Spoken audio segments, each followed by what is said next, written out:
I think there's some people who really just love certain things, right? Like they love the feeling of being on a 15-foot ladder, right? They love that. They love the feeling of being on a billboard.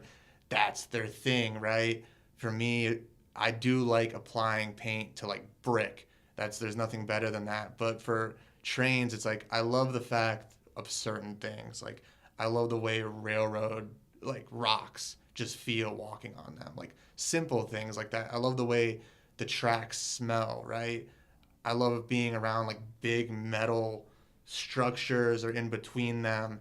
And I also love just the way Rust-Oleum just fucking comes out of the can and you can just it you can't feel it, but you can. You can feel like the paint hit metal. It's a different feeling. I don't know. So I do love that about it, which is like all kind of I don't know, like Asperger way. It's like weird, to think about it all like that. But I think you go out every time because there's this one thing that you love about it, right? Whether it's like a smell or it's like being high in the air or just simple things like railroad rocks or whatever. So would you say you prefer freights Yep. to streets? Yes, 100%. Oh, for real? Has it always been that way? Yeah, 100%. Yep. So now when you're painting, you're just mainly painting freights as opposed to... Yeah, I would be lying if I didn't say that applying paint to a gate, which is something you can only really do here. There's not many places in the world that you can find shutters or gates. And the way that paint goes on a gate, where it's like as you're going down with the can, it's like there's something to that. I'm like, oh, I like that, right? Like that feels pretty good to do that. But yeah, freights, 100%. Do you? Go ahead, bro. No, I was just gonna ask. Do you feel like the freight scene in New York City, because, like freight scenes are more dominant in like places where there aren't cities, because that's what people have accessibility to. Do you feel like it's like oversaturated in the city, like because there's like only a limited amount of yards, you could say? Right. I feel like graffiti is oversaturated in New York, and I feel like it looks a lot different than it probably should. But I don't know if I'm the the bearer of bad news to say that, considering I'm not from New York. But I wouldn't say that I've reinvented style in any way or form. But I feel like it probably doesn't look the way it should here, and that goes the same way as freights. I think there's a lot of people attached to graffiti all of a sudden for some weird reason, and I feel like maybe they should learn how to just keep the wheel rolling rather than trying to reinvent it all the time. And as far as like oversaturated of train yards in New York, yes, there are a lot of people trying to make an attempt, but what they need to learn is that their attempt is not a good attempt.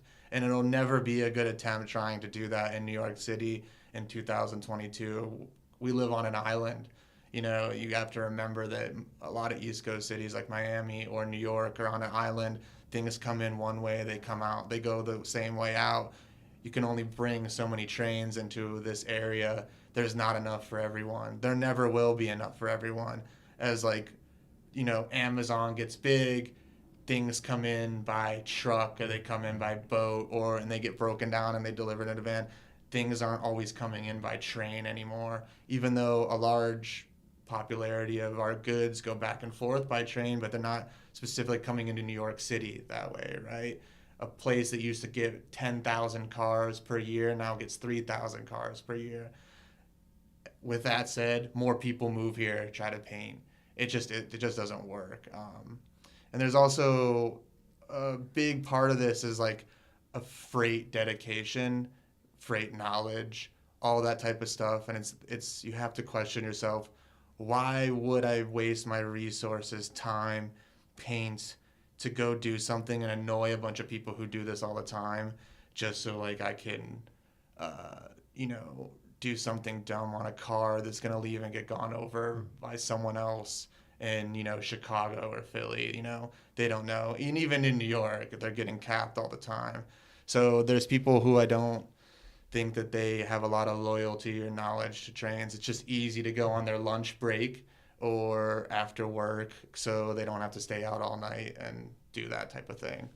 So you said that it was did you say last year 10,000 came in? There used to be like probably like maybe 15 years ago, there'd be like 10,000 cars coming through the ports to come here, and now it's only about 3,000. And I don't know how they break that down, but in New York City, there's only one set of freight line tracks from the Bronx all the way to South Brooklyn.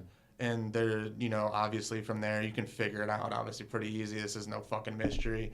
It's like you can tell which places get which trains, and there's not a lot of fucking trains. So That's pretty crazy. 10 to 3 or whatever it is. Yeah. It's less and less because, like you said, there's boats, there's trucks, there's just different ways of transporting shit, and that's actually something that has been on my mind. Just like, do you think that the freight scene in the United States could be a thing of the past, meaning something that inevitably has an end because freights will become an outdated technologies, just like how different cars have just went extinct? Well, what stops more and more cars from going extinct, and what stops like, oh wow, we have these crazy Tesla trucks now that will deliver shit 3,000 times as fast? Do you think that could lead to a death of the freights, or not really? Not with the way online purchasing is and how goods are consumed so fast by things like Amazon. Like if you get to bench a line, you'll notice like on intermodal, it's a lot of Amazon containers. It's a lot of stuff from overseas. It's a lot of, everything we have goes on a certain type of train. But as far as like other trains, yes, they, obviously in this video, there was like a segment where they made a huge mistake. The railroad made a bunch of cars that weren't going to last. There'll always be that. But the popularity of the railroad is quite actually high, but that's only for certain things like cars and goods. But certain things like boxcars, they will be diminished over time. I don't know if those will always be there. Plastic is also used largely. Obviously, we're always using plastic goods. It's hard to recycle plastic, so they're constantly making more and more and more of it. But that'll never go away, right? And it's cheaper to go by freight. It's so much cheaper to go by freight, but you're in, there's things that happen like break-ins, and that goes with everything. Trucks get broken into, but yeah, I don't think necessarily the railroad will diminish. Actually, there's so much work to be done on the railroad that they can't actually find people to drive the trains back and forth. CSX is having a huge hard time finding people to work. Literally, just drive the trains back and forth. They can't find people to work. I mean, we can't find people to work anywhere. But yeah, trains are always going to move. Garbage goes through trains from New York, and they take it to Ohio and dump it, or Pennsylvania or Virginia. That'll always be a thing, but there will be a lot of cars we see just disappear over time. They won't look like they used to. I think there'll be a lot of just the same type of car, and maybe that's like 5 just cars, whereas one time you had so many beautiful type of cars, and those are just, the expiration date for those is just now here. A lifespan of a railroad car is 40 years, and then they get the opportunity to just scrap it, or they get the opportunity to refurbish it. I've seen them, refurbish a lot of cars that carry beer, per se. Those things are crazy. They look so weathered, but, they put new wheels on them and a new door, and they're good to go, right? Those just won't always be here. They'll be replaced by another car that will be the same company carrying, back and forth, and they'll be a lot stronger, and I think there'll just be a lot more fleets of just those one things. Why is the lifetime only 40 years? What about the train gets fucked up? Rust, the brakes, pretty much just how you drive a car and it reaches 200,000 miles on a car, and all of a sudden your car just doesn't work anymore. Oh, your iPhone operating system, you didn't upgrade it. Your iPhone just doesn't work anymore. That's how a fucking train works. It just gets beat down over time. And then the railroad also has new requirements for cars as well, that if these companies do not follow them, then they get, fined or whatever, for whatever reason, So, yeah. That's kind of crazy that they can't find people to drive the trains, and that's like, I guess, one of their bigger issues, because you think I would think that that wouldn't really be the issue. You know what I mean? The railroad's hard work. You're always on. You're always on call like a firefighter. They have strange hours. Strange hours. And there's strange regulations and rules to it. Really, a couple of my friends really did. They decided, hey, I want to work for the railroad, and the railroad sent them down to Atlanta, and now all of a sudden they work for CSX. It was just that easy, where a long time ago it was only veterans who worked for the railroad. It was hard to get a job. You had to be coming home from the army, or you had to have a way in, just like the union or whatever. And now anyone can work for the railroad, as long as you probably don't have a felony or a drug problem. Yeah, I mean, those things takes a lot of trust, because you're essentially in charge of millions and millions of dollars of cargo. But what I've noticed is that it's not only CSX, but just labor jobs in general, because I'm still in the plumbing industry, and every year we have an apprenticeship recruitment, you know what I mean, where you get a application, you can go through the process, and less people are even going to the lines, you know what I mean. I think as generations move on, they realize that they can make money off of different means instead of working with their hands, like online businesses and all these type of entrepreneurships and all this stuff. So labor jobs are essentially diminishing in numbers, which is you can take it as you want, but it's pretty crazy, because I feel there's only so much robots can do, you know what I mean. A human mind can troubleshoot things quicker, I feel. Yep. I mean, they want robots to do everything. There's I can't remember what's his name. I'd have to look it up. He's an industrial designer. Basically, he's already designed a world long ago. He's dead right now, but he has designed a world that we live in where we don't have to do any work. And his plans for it made a lot of actual sense, but he said that we shouldn't really have to do things. He said that we can make machines to literally do everything. Literally everything, which is interesting to think about, but then it's well, then what do people do with their time? It makes me think of, you ever seen WallE, that cartoon, where those overweight people are floating around in their metal chairs sipping soda all day?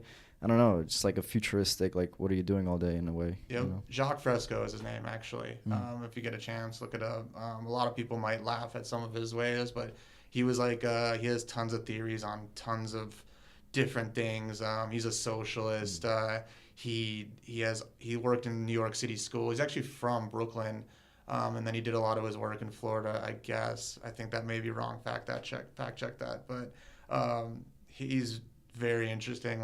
I don't know if you watched Zeitgeist when you were younger, when it came out, episode 1, but they interviewed him for a lot of the reasons. Everything affects something else, and his theory for working and money and all that stuff makes one thing after another makes sense. So it was up to him.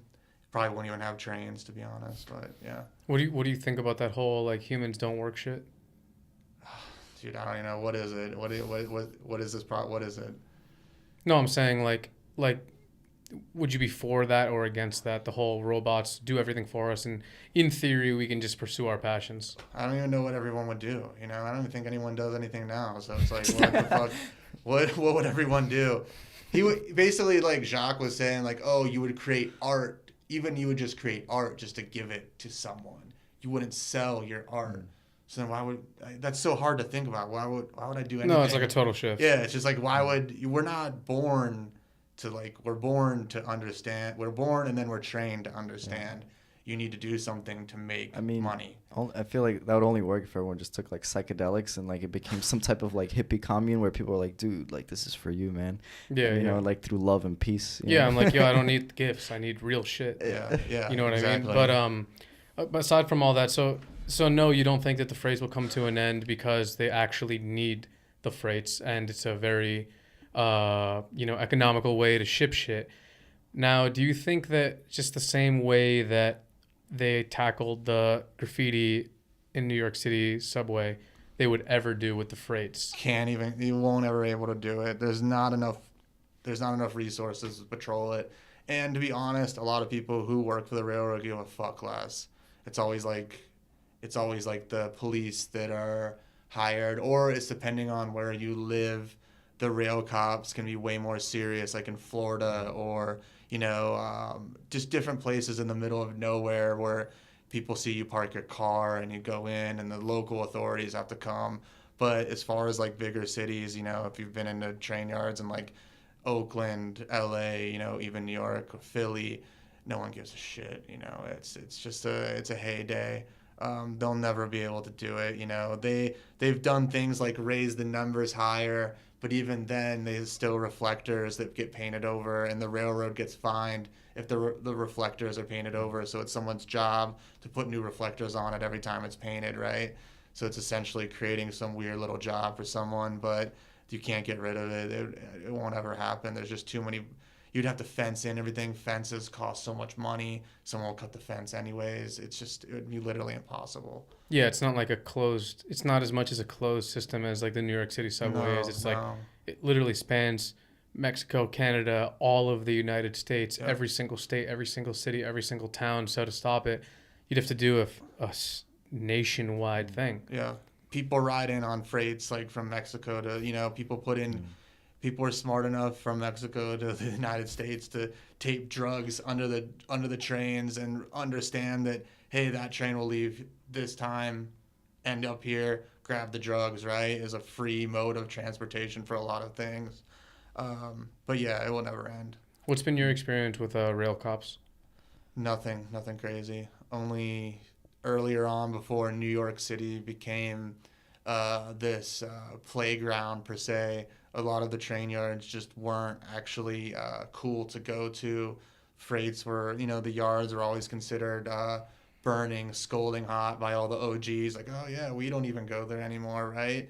Before all that, there was definitely people cared a lot more. New York has two, CSX brings in the cars from out of state and they give them to the local line. The local line didn't care. CSX cared. They complained that all the cars are getting painted all the time. Those people probably don't work for the railroad anymore, considering the fact that all the cars in New York City that come in get blasted every single fucking day, and then they leave with graffiti on them.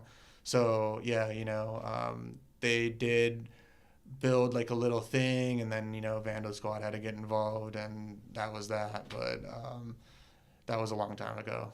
Even at the spots where it's clear that this is like a spot where people paint freights, they don't give a shit?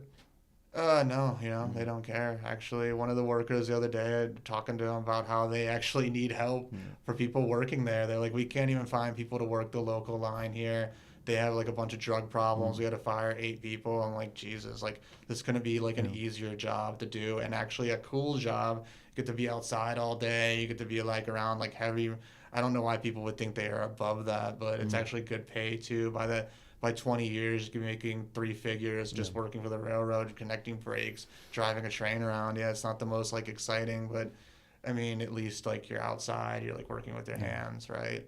So I heard some rumor in Brooklyn, I think it was a few months ago, where essentially the cops left a clean car in the tracks and they were waiting for people to hit it, and they just like swarmed in, or I don't even know.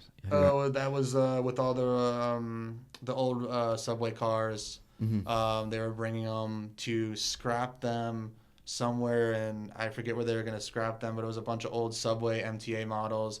They were putting them on like shipping containers, and they were leaving them on the docks, and obviously people were hitting them to actually just get the flicks, right? And then the second time they brought them through, they actually were down there, which I don't understand why they would actually care, because they're just going to go get chopped up, put in a gondola and shipped to Mexico or something, unless there's some ulterior motive. Someone's going to turn those into some weird hotels or like weird little like scenery type thing. But yeah, I don't know. Yeah, that was actually true though. So how do you genuinely feel when you clearly have put in a lot of time and effort into not just painting freights, but studying freights, studying freight history, doing homework on the spots, understanding not just like it in a graffiti aspect, but kind of more in like literally how freights work, what they're used for, how many cars come in, where they go, etc. And you see random people just start painting freights, come in and kind of just maybe ruin the yard or not respect it as much as say you do, and you've kind of been here for longer than a lot of the people who will maybe move to New York or even just come into a yard that you're at, how do you genuinely feel when you see that? Does it disgust you? Do you Oh, give a shit or? no, no. That's absolutely repulsive, to be honest. I cannot stand it. It drives me insane, actually. It's only here, and it's been the last maybe 6 or 7 years in New York where this popularity of like, I don't know where it comes from, but just I'm gonna go hit a car, and you don't really understand what you're doing. You don't understand what you're painting over. You don't even understand what you're painting. And thank God a lot of people in New York don't really give a fuck about freight train. I don't want to waste my paint on that bullshit. Yeah, that's great. Keep that motif going. Keep painting the streets. Get your name. Why wouldn't you move to New York and paint the greatest city where graffiti was born? Get your name up in the streets. Why wouldn't you do that first? Develop a style, practice, and then you're just gonna go fucking hit freights. The ball game's changed. In '93, freights would go by and people would be begging for fucking graffiti to be on a train. Now you'd be lucky to find one clean car, and there's people just capping stuff. Uh, yeah, the amount of work that some people go in, and I was lucky enough to be surrounded by people when I was getting into trains that were mean to me. I think that's the greatest tool someone could do to someone else, because if you're trying to do this thing, graffiti or whatever, and people don't let you in, that really separates you from the 10 of your other friends that are trying to do it, and that's going to earn your respect, right? If you keep coming back, you keep trying to get better, you keep coming back with more paint, that says a lot about you, right? But this day and age, when you're like, that's wrong, you can't do that, then you're the bully, you're the bad guy. I don't have a fucking problem being that at all. I don't have a problem saying what needs to be said, doing what needs to be done. People need to get painted over. They need to be told they can't come here anymore. They need to be told all of that type of stuff, or they're never gonna learn. You can't just do what you always want. It's a huge disgrace for all the people who have fucking put in the time and effort to pave the way, Yeah. and all the generations after us need to do is just follow up on that. It's the bar is so low. Just pick up your cans before you leave after you paint a. What? I don't understand why you wouldn't do that. I mean, that bar is so low. Anywhere else in the world, you'd get punched in the head. But here in these bigger cities, it's just like, yeah, like do what you want, and then you can't say anything because there's then whatever, and it's just like, I don't know. It's not gonna really fly under my watch. It just we gotta keep it rolling for all the people who like really set these rules for freight train graffiti, and they aren't really made to be broken because the rules already worked. I mean, just keep your yard clean. Don't let workers see you. You could be cool with workers, just be caught.